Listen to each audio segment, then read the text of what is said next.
ആദ്യത്തെ ദിവസം ഞങ്ങൾ പോയത് 2 മൊണാസ്ട്രിയിലായിരുന്നു. പിന്നെ പോണ വഴിക്ക് വേറെ 2 സ്ഥലങ്ങളിലും കൂടെ പോയി. പിന്നെ രാവിലെ ഫ്രഷായി ബ്രേക്ക്ഫാസ്റ്റ് കഴിക്കാൻ പോയി.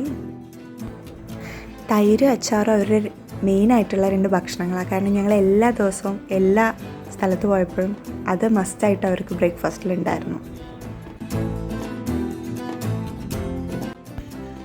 ലേന്ന് വന്ന് കുറച്ച് കഴിഞ്ഞപ്പോൾ തന്നെ നമുക്ക് റൈറ്റ് സൈഡിൽ ഇന്ത്യൻ ആർമിയുടെ ഒരു ക്യാമ്പ് കാണാൻ പറ്റി.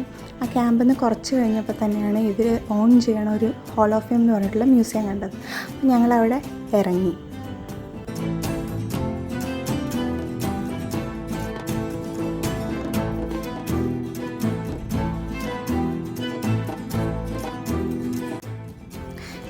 ഇറങ്ങിയപ്പോൾ നല്ല വെയിലായിരുന്നു. പിന്നെ നമുക്കിവിടെ വരുമ്പോഴുള്ള മെയിനായിട്ട് കൊണ്ടുവരേണ്ട ഒരു കാര്യം ഒന്ന് സൺഗ്ലാസ്, UV പ്രൊട്ടക്ഷനുള്ള സൺഗ്ലാസ് കൊണ്ടുവരണം. പിന്നെ വെയിലത്തിടാൻ ക്യാപ്പും. ഹൈ ഓൾട്ടിറ്റ്യൂഡ് ആയത് കാരണം UV ലെവൽ ഭയങ്കര ഹൈ ആണ്. ഈ മ്യൂസിയത്തിൻ്റെ ഫ്രണ്ടിൽ കുറേ മിലിറ്ററിയിൽ യൂസ് ചെയ്യണ ഫൈറ്റിംഗ് വെഹിക്കിൾസൊക്കെ വെച്ചിട്ടുണ്ട്. എൻട്രി ടിക്കറ്റ് ഉണ്ട്. ടിക്കറ്റ് എടുത്ത് അകത്ത് കയറി. ലഡാക്ക് അതിർത്തി കാക്കുന്ന ഇന്ത്യൻ ആർമിയിലത്തെ നമ്മുടെ സോൾജിയേഴ്സിന് ഡെഡിക്കേറ്റ് ചെയ്തിട്ടുള്ളൊരു മ്യൂസിയമാണിത്. 2 നിലയാണ് ഈ മ്യൂസിയത്തിനുള്ളത്.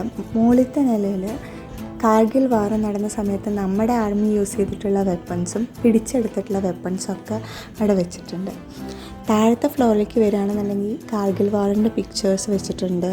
പിന്നെ ജീവൻ നഷ്ടപ്പെട്ട കുറേ സോൾജിയേഴ്സിനെ കുറിച്ചിട്ടുള്ള ഓർമ്മകൾ, പിന്നെ പാകിസ്ഥാനി സോൾജിയേഴ്സിൽ നിന്ന് പിടിച്ചെടുത്തിട്ടുള്ള വെപ്പൺസ് വെച്ചിട്ടുണ്ട്. അതിൽ ചില സോൾജിയേഴ്സിൻ്റെ പേഴ്സണൽ ഡയറി.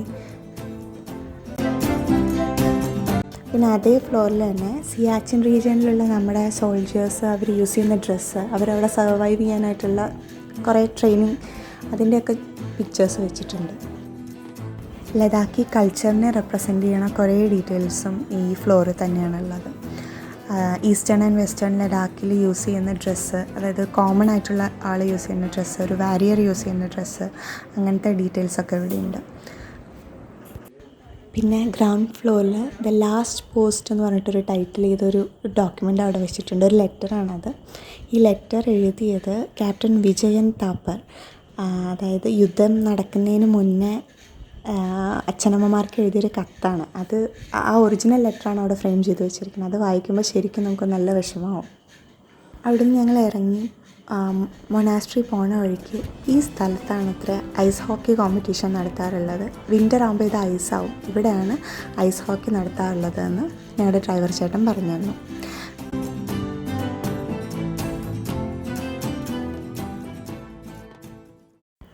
പോയിക്കൊണ്ടിരിക്കുമ്പോൾ ഈ ഭംഗിയുള്ള സ്ഥലം കണ്ടപ്പോൾ അവിടെ നിർത്തി ഞങ്ങൾക്ക് ഡ്രൈവർ ചേട്ടൻ ഫോട്ടോ ഒക്കെ എടുത്ത് തന്നു. ഇവിടുത്തെ റോഡെല്ലാം നല്ല മെയിൻറ്റെയിൻഡാണ്.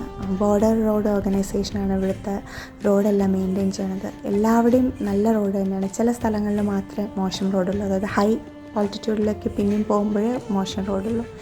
അപ്പോൾ വഴിയിൽ ഞങ്ങളൊരു ഗുരുദ്വാര കണ്ടു. ഗുരുദ്വാര പത്തൽ സാഹിബ് എന്നാണ് പേര്. അപ്പോൾ ഞങ്ങളവിടെ ഇറങ്ങി. ഇതും മെയിൻറ്റെയിൻ ചെയ്യണത് ഇന്ത്യൻ ആർമി തന്നെയാണ്. ഉള്ളിൽ കിടക്കണമെങ്കിൽ കൈ കഴുകണം, കാല് കഴുകണം, നമ്മുടെ മുടി കവർ ചെയ്യണം. ഗുരുദ്വാരയുടെ ഉള്ളിലേക്ക് ക്യാമറ നമുക്ക് കൊണ്ടുപോകാൻ പറ്റില്ല.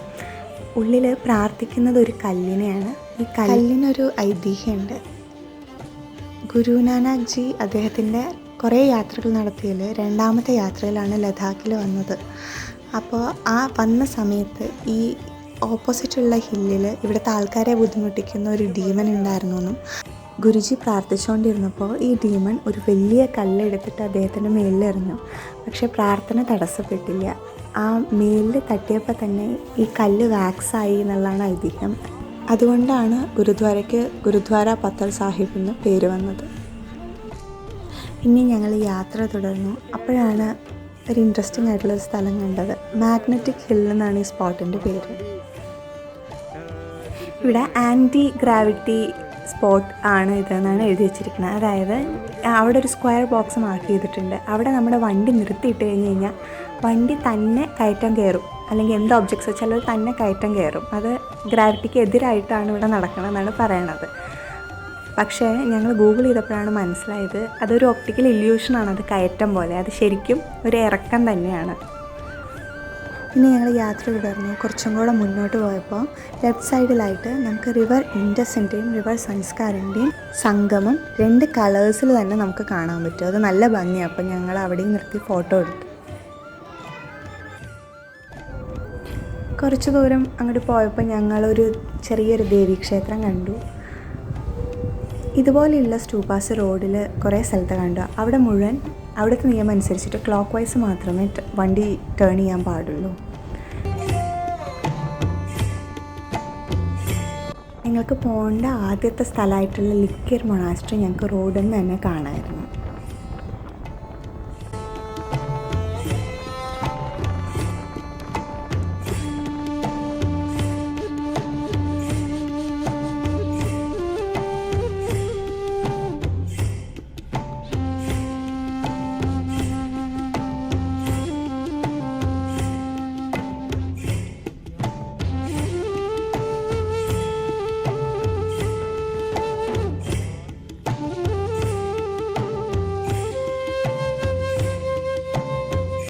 താഴെ വണ്ടി പാർക്ക് ചെയ്ത് സ്റ്റെപ്പ് കയറിയിട്ട് വേണം ഈ മൊണാസ്ട്രിയിലേക്ക് എത്താനായിട്ട്.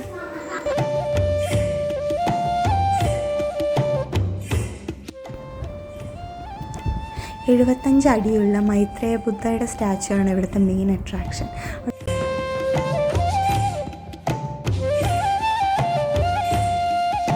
മൊണാസ്ട്രി ഭയങ്കര കളർഫുള്ളായിട്ടുള്ള മൊണാസ്ട്രി. അവിടുന്ന് ഉള്ള വ്യൂ ഭയങ്കര രസമാണ് കാണാനായിട്ട്. പിന്നെ ഇതിൻ്റെ ഉള്ളിൽ ഒരു സ്കൂളുണ്ട്. അവിടുത്തെ മെസ്സിൽ ആർക്ക് പോയി കഴിഞ്ഞാലും ഫ്രീ ആയിട്ട് ചായയും കോഫിയും കിട്ടും.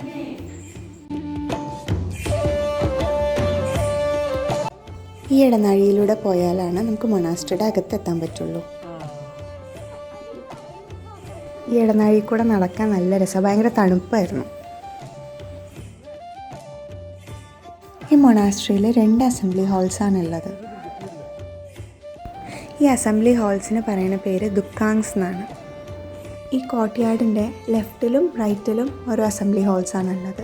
റൈറ്റിലത്തെയാണ് ഏറ്റവും പഴയത്. ആദ്യം ഞങ്ങൾ പോയത് ലെഫ്റ്റിലാണ്. അവിടെ ഫുൾ ഡെക്കറേറ്റ് ചെയ്തിരിക്കുകയായിരുന്നു. ഞങ്ങൾ ചോദിച്ചപ്പോൾ പിറ്റേ ദിവസം ഒരു ഫെസ്റ്റിവൽ ഉണ്ട്, അതിൻ്റെ ഭാഗമായിട്ടാണ് ഡെക്കറേറ്റ് ചെയ്തിരിക്കുന്നതെന്ന് പറഞ്ഞു. പിന്നെ ഞങ്ങൾ റൈറ്റ് സൈഡിലുള്ള ഏറ്റവും പഴയ ദുഃഖാങ്കിൽ പോയി. ഇവിടുത്തെ പഴയ അസംബ്ലി ഹാളാണിത്. ഇവിടെ ലാമകൾക്ക് ഇരുന്ന് പ്രാർത്ഥിക്കാനായിട്ട് സീറ്റ്സ് അറേഞ്ച് ചെയ്തിട്ടുണ്ട്. 6 റോസ് ആയിട്ടാണ് സീറ്റ്സ് അറേഞ്ച് ചെയ്തിരിക്കുന്നത്. പിന്നെ ലിക്കിറിൻ്റെ ഹെഡ് ലാമയ്ക്ക് ഇരിക്കാനായിട്ട് ഒരു സിംഹാസനം. ബോധിസത്വ, സാക്യമുനി, മൈത്രേയ ബുദ്ധ ഇവരുടെയൊക്കെ വലിയ വലിയ സ്റ്റാച്യൂസ് ആണ് ഇവിടെ ഉള്ളത്. പിന്നെ ഒരുപാട് പഴക്കമുള്ള മാനുസ്ക്രിപ്റ്റ്സും ഇവിടെ ഈ അസംബ്ലി ഹാളിലാണ് വെച്ചിട്ടുള്ളത്. ഇതിൻ്റെ ഉള്ളിലുള്ള ഒന്നും നമുക്ക് തൊടാൻ പാടില്ല. പിന്നെ ഏത് ടെമ്പിളിൽ പോയി കഴിഞ്ഞാലും സ്റ്റാച്യൂടെ ക്ലോക്ക് വൈസ് മാത്രമേ പ്രദക്ഷിണം വയ്ക്കാൻ പാടുള്ളൂ. പിന്നെ ഞങ്ങൾ പോയത് ആൽച്ചി എന്നുള്ള വില്ലേജിലേക്കാണ്. ഈ വില്ലേജിലേക്ക് കണക്ട് ചെയ്യുന്ന ഈ ബ്രിഡ്ജിൽ നിറയെ പ്രയർ ഫ്ലാഗ്സ് ആയിരുന്നു. ആദ്യം ഞങ്ങൾ ഫുഡ് കഴിച്ചിട്ട് മൊണാസ്ട്രി പോകാമെന്ന് വിചാരിച്ചു. അവിടുത്തെ ഒരു റെസ്റ്റോറൻറ്റിൽ കയറി. അപ്പോൾ ഫ്രഷ് ആപ്പിൾ ജ്യൂസ് എന്ന് അവിടെ എഴുതി വെച്ചിട്ടുണ്ട്. ഫ്രഷ് എന്ന് പറയുമ്പോൾ ഇത്ര ഫ്രഷാണെന്ന് ഞങ്ങൾ വിചാരിച്ചില്ല. അവിടുത്തെ ആപ്പിൾ ട്രീയിൽ നിന്ന് തന്നെയുള്ള ആപ്പിൾ പറിച്ചാണ് നമുക്ക് ജ്യൂസ് ഉണ്ടാക്കി തന്നത്. ഞങ്ങൾ കഴിച്ചത് ലഡാക്കി ഒതൻറ്റിക് ഫുഡ് തന്നെയായിരുന്നു. അന്ന് വെജ് മോമോസ് കഴിച്ചു. പിന്നെ അവരുടെ ഫേമസ് സൂപ്പാണ് വെജ് തുപ്പ, അതും കുടിച്ചു. അത് നല്ല ടേസ്റ്റുള്ള സൂപ്പാണ്. ഈ മൊണാസ്ട്രിക്കുള്ള വഴി ഭയങ്കര രസമായിരുന്നു കാണാനായിട്ട്. നല്ല ഇടുങ്ങിയൊരു ഇടവഴിയായിരുന്നു. മൊണാസ്ട്രിയിലേക്ക് അതിന് മുന്നിൽ കുറേ സോവറിൻ ഷോപ്സും ഗിഫ്റ്റ് ഷോപ്സും ഒക്കെ ഉണ്ട്.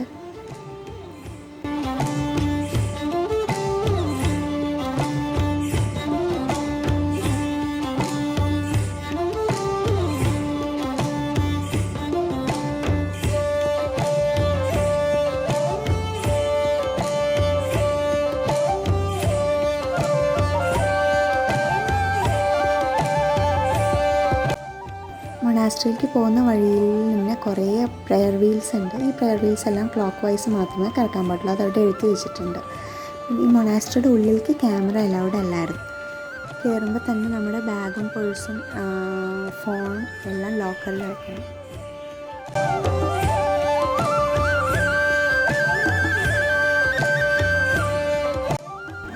മൊണാസ്ട്രിയുടെ ഉള്ളിൽ 4 ടെമ്പിൾസാണ് ഉള്ളത്. ആ 4 ടെമ്പിൾസും വിസിറ്റ് ചെയ്ത് തിരിച്ചു വരുന്ന വഴിയിൽ ഞങ്ങൾ ചെറുതായിട്ട് ഷോപ്പിംഗ് ചെയ്തു.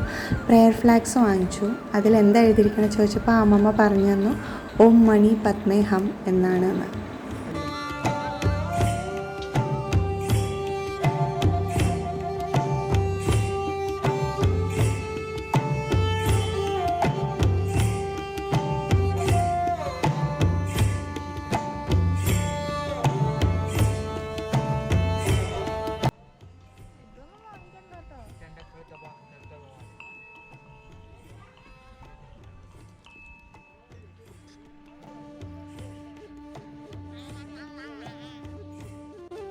മൊണാസ്ട്രി വിസിറ്റൊക്കെ കഴിഞ്ഞ് ഞങ്ങൾ തിരിച്ച് ലേയിൽ വന്നു. അപ്പോൾ സമയം ഉണ്ടായിരുന്നതുകൊണ്ട് അന്ന് വൈകുന്നേരം ഷോപ്പിംഗ് ചെയ്യാമെന്ന് വിചാരിച്ചു.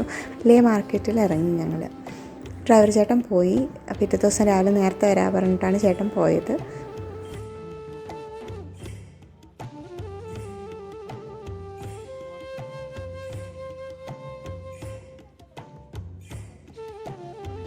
ലഡാക്കിൽ ഫേമസ് ആയിട്ടുള്ള ഒരു കാര്യം അവിടുത്തെ പഷ്മിന ഷോൾസാണ്.